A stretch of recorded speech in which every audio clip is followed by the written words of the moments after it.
السلام عليكم، نتمنى تكونوا على خير ان شاء الله. اليوم باذن الله غادي نوجدوا مع بعضنا محنشات اولا فطائر على شكل حلزوني بعجين سحري. كيجيو مورقين بحال الا مخدومين بالعجين المورق، وكيجيو روعه منهم، خفافين وهشاش بحشوه زوينه بزاف. وغادي نديروا كذلك بادهان عجينه وحده خرجت منها جوج نتاع الحشوات. نتوما غادي تشوفوا معايا، تبعوا لا فيديو. قبل ما ندوزو نشوفوا الطريقه لابد ما نصليو على النبي، اللهم صل وسلم وبارك على نبينا محمد. كنبداو على بركه الله. اول حاجه كنبداو بها هي العجين باش كترتاح لينا. عندنا فواحد القصريه 8 الكيسان ديال الكؤوس العنبه من الفورس الابيض، كل نوعيه جيده. 2 الكيسان من الفينو الدقيق الصلب. معلقه كبيره مملوءه جيدا الزبده اللي كتكون لينه درجه حراره المطبخ. عندنا خماره واحده نتاع الحلوى من فئه 7 غرام، والملح. وعندنا الماء دافي باش غادي نعجنوا العجينه ديالنا. شوف الماء ما غاديش نقول لكم انا القياس، لان كل نوعيه ديال الدقيق شحال كتشرب. كاين اللي كيشرب وكاين اللي ما كيشربش. كنجمعوا العجين ديالنا مزيان، ولكن ما تكونش عندنا العجينه مرخوفه بزاف. نتوما غادي تشوفوا معايا القوام ديالها، كتكون عجينه متماسكه وكتكون رطبه وزوينه. غادي ندلكوها غير شويه ماشي بزاف، ما كتحتاجش تدلك بزاف. وغنوضعوها فواحد لوبول وغنخليوها ترتاح بيد من وجدنا لاصاص. فواحد المقيله كنديروا بصيله، كنضيفوا الفلفله خضراء والفلفله حمراء. وعندنا هنا 4 الفصوصه ديال الثومه، الا كانوا غلاضين بزاف كنديروا غير 3. وعندنا زويته فاش غادي نشحروا هاد الخضر ديالنا، كنخليوهم على نار متوسطه حتى ينزلوا لينا ونرجعوا ليهم. بعد ما نزلت لنا الخضيره الاولى شويه، ما كنخليوهاش كتنزل بزاف الفلفله والبصله. ضفت خيزو اللي محكوك والكورجيت ولا القرع الاخضر اللي محكوك. غادي نخلطهم وغادي نضيفهم غير، غادي نخليهم شويه يتشحروا. ما غنشحروش الخضر ديالنا بزاف حتى طيب بزاف، غير واحد 3 ديال الدقائق اولا 2 دقائق كافيه باش يكملوا الطياب ديالهم مع الكفته. صافي، انا كيعجبني نضيف هاد الفطائر الخضار مع اللحوم. وهذا الوليدات كنعرفوا الوليدات ديالنا كيعجبهم بحال هاد الشهيوات، لهذا ندخلوا لهم شويه خطيره باش يستافدوا منها، خصوصا للاطفال ديالهم ما كياكلوش الخضار. ضفت هنا نص كيلو ديال الكفته ديال الدجاج. كيمكن لكم تستعملوا الكفته ديال الدند او ديال البقري. كنخليها غير هكذا حتى كتحال لنا في المقله، باش عاد كنديروا التوابل بهذه الطريقه. كتبل لنا مزيان، كتاخذ حقها من التوابل بطريقه جيده. كنضيفوا الملح على حسب الرغبه، الابزار، سكينجبير، القزبر يابس. وغادي نضيفوا الكركم اولا الخرقوم البلدي، شويه ديال السودانيه تكونوا متاكدين ما كتجيوش حارين ما كتبانش، وشويه ديال الكمون ما كنكثروش، والبابريكا ولا الفلفله الحمراء حلوه. كنخلط العناصر كلها وكنخليها حتى كتنشف ليا من الماء، وغادي نرجعوا ليها. هي الحشوه ديالنا واجده. شوفوا معايا المقله ما كيبقاش فيها الماء، كتنشف من ديك السوائل. فهاد الاثناء غادي نضيفوا المعدنوس اللي قطعناه وشعريه الشينوا. انا استعملت هنا غير وحده، اللي بغى يدير 2 أو 3 على حسب الرغبه. وصلصه الصويا درت هنا تقريبا 2 معالق ونص حيت عندي خفيفه. اللي استعملات الكبيره ديك الثقيله عفوا كتستعمل غير معلقه واحده. غادي نخلطوا العناصر مع بعضياتهم وغادي نخليهم غير واحد الثواني بيد من خدات لنا الشعريه النسمه ديالها وطلق المعدنوس المذاق. بعد ما ارتاحت العجينه صاعد المكانه بيد من وجدنا لاصاص، غادي نحيدوها من لوبول. غادي نقسم العجين ديالي الى نصفين، وكل نصف غادي نعاود نقسمو على نصفين على 2. غادي نحصلوا على 8 ديال الكريات.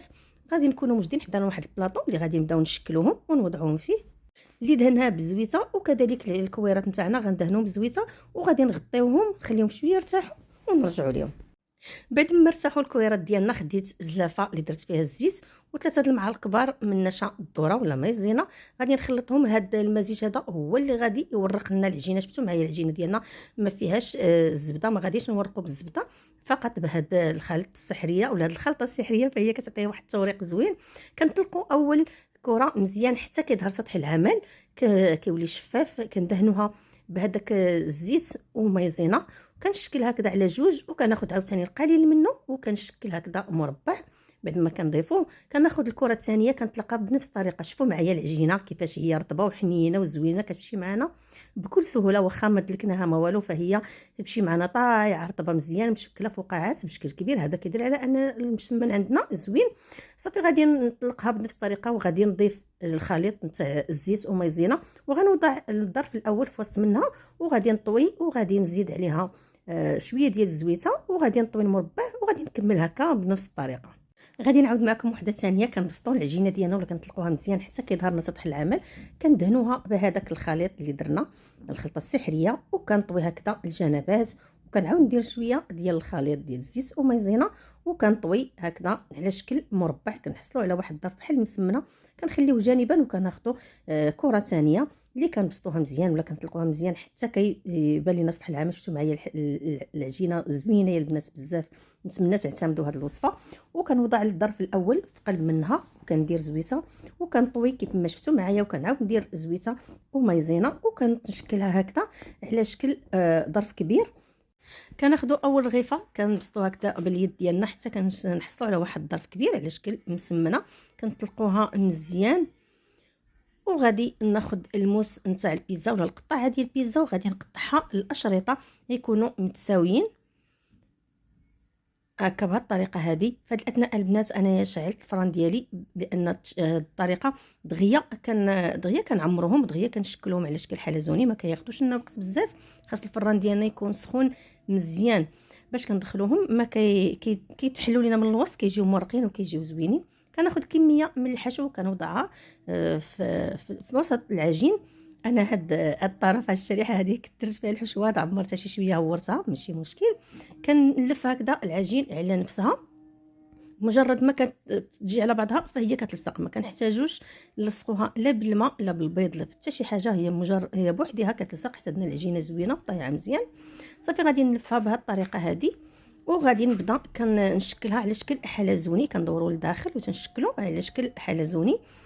هانتوما شوفوا معايا بهذه الطريقه هذه كنثبتوا هكذا بالاصابع ديال اليد ديالنا باش كتلتصق لينا العجين مع بعضها، وكنبداو كنلفوا العجينه لداخل هكذا باش كنحصلوا على الشكل الحلزوني. وغتشوفوا معايا كيفاش غادي تكون، وغادي نوضعوها في صفيحه الفرن اللي فرشنا ليها الورق ديال الطهي اولا كندهنوها بزويته هكا بهذه الطريقه. غادي ناخذوا هاد وحده اخرى شريحه اخرى اللي غادي نقسم اللي غادي نطلقها شويه بيديه، غادي نوضعوا كذلك كميه الحشو وكنعاودوا كنلفوها بنفس الطريقه اللي وجدنا الاولى. نتوما شوفوا معايا كنوضعوها كنلفوها على نفسها وكنشكلوا على. غادي نشكل معكم وحده اخرى تكون متوسطه في الحجم، كنقسموا العجين هكذا على جوج. المهم عطيتكم اقتراحات كل وحده كتعمر باللي بغات. كنوضعوا الحشو في الوسط وكنلفوا هكذا العجينه حول نفسها، كنثبتوها بالاصابع وكنشكلوها على شكل حلزوني. شوفوا معايا الشكل. وكندهنوا المحنشات نتاعنا ولا الفطائر بالصفار نتاع البيض وشويه ديال الحليب اولا كنديروا الصويا، كندهنوهم كاملين وكندخلوهم الفران ل 180 درجه مئويه من النار من الاعلى ومن الاسفل حتى يتحمروا. نشوفهم انا غادي نزينهم بالبافو، يمكن لكم تزينوهم بالزنجلان، تزينوهم باش ما توفر عندكم اللي بغيتو. كندخلوهم الفران ونشوفهم بعد ما يطيبوا. بالنسبه للفران ديال الغاز كنشعلوا عليهم غير من التحت حتى يطيبوا، عاد نشعلوا عليهم الفوق. بالنسبه للحشوه الثانيه عندنا هنا الجبن، اي جبن متوفر عندكم. عندي السوريمي، كتضيفوا اي حاجه عندكم هنا، بغيتو تعمروا بها الشاكيتري، بغيتو تعمروا بلانشون، بغيتو تعمروا بالطون باش ما بغيتو، وشويه الملح والبزار وبودور ديال الشيا. غادي نخلط هاد العناصر مع بعضياتها وغادي نحتفظ بها جانبا. غادي ندوزو نطلقوا الرغيفه ديالنا وغادي نشكلها هكذا على 4 ديال القطع بهذه الطريقه. مجرد اقتراح هذا بغيت نشاركو معكم، كيجيو حتى هما زوينين بزاف. تيمكن لكم تعمروها باي حاجه توفرت عندكم، الطون والجبن اولا الطون وبصيله، كيمكن لكم ديروا فيهم شويه ديال السمك، شويه ديال الكروفيت اللي توفر مع شويه ديال الشامبينيون. المهم انا لقيت عندي هاد السوريمي وعندي الجبن، قلت راه نخرج منهم هاد الشكيلات، بغيت نشارككم هاد الحشوه ديالي بهذه الطريقه هذه. صافي غادي ناخذ كل مربع بوحدو، كنوضع كميه من الحشو وسط المربع وغادي نطوي لها هكذا الجنبات ديالها، غنحصلوا على مربع. وهذوك المربع غادي نطويلو الجنبات ديالو حتى نحصلوا على شكل دائري كيكون عندنا هكذا بحال الشكل ديال بسيطه صغيره، اولا غتكون عندنا في الاخر ملويه. عفوا كنعتذر. كنبسطهم شويه باليد نتاعنا بعد ما وضعناهم في الصفيحه ديال الفرن اللي درنا فيها الورق ديال الطي، وكندهنوهم بالصفار ديال البيض والحليب وكنزينهم بشويه الخشخاش وغادي ندخلوهم للفران يطيبوا. وهادو دوك الرغيفات اللي عمرناهم بالجبن، بقات نسمع معايا الخرشاشه، تيجيو مقرمشين، تيجيو رائعين بزاف. شوفوا معايا كيفاش كيجيو مرقين. وهادو المحينشات نتاعنا شوفوا معايا الشكل ديالهم كيجي ولا روع، وكيجيو قطنيين وكيجيو مقرمشين، كيكونوا قطنيين ومقرمشين من برا، والحشوه كتجي لذيذه بزاف بزاف.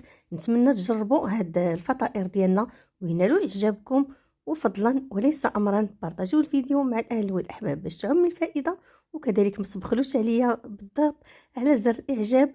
والسلام عليكم ورحمه الله تعالى وبركاته في وصفه قادمه باذن الله، وتقبل الله منا ومنكم الصيام والقيام وصالح الأعمال. السلام عليكم.